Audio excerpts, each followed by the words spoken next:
of Henry Kissinger's dictum, America has no permanent friends or enemies, only interests. Going back to the start of this commentary, the two men facing the cameras in the press conference, Rubio and Holness, put on their trousers, one leg at a time, as the saying goes. But the one in the short pants is the Prime Minister of Jamaica. I just saw it go. Think on these things. I've said to you before, Cliff, that I blame your generation for a lot. And I listened a while ago.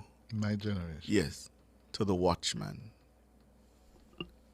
And I said last week that there are some who do not recognize that the world is a different place, right? That leaders of governments are playing with a different set of cards, different marbles. And I said that I thought Andrew Holness, he's read the game properly. And he's playing Jamaica's hand, assisted by his foreign minister, as well he can and as best he can.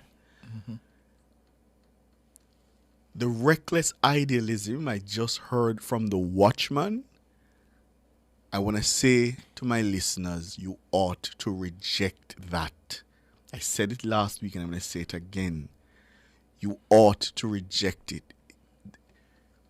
We cannot be idealistic about foreign policy in this global environment. It has to be approached from a pragmatic place. I do not agree that what I saw last week was our Prime Minister standing in, what did you say, was short pants or shorts? I didn't hear it. That's what he said? Yes. And there's a school of thought. And it comes from your generation. And it comes from the period of the 1970s where you all stood on principle. And I applaud you for standing on principle. But it cost this country an incredible price. And I'm willing to bet that most of my countrymen in 2025 are not prepared to pay that price. I think you're absolutely correct on that. You're absolutely correct on that. And you're also correct that in the 70s, we stood on principles, yes? But the global context then was nowhere near what it is today. First of all, if you were around at that time, you'd be well over 50 now. Yes. Right? And God created we humans with the ability to learn. To learn. Absolutely. That is one of the essential differences between humans and animals.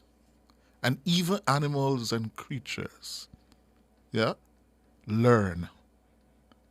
There was the famous studies about the dogs. Who was it? Pavlov? Was it Pavlov? Did the experiment with the dogs.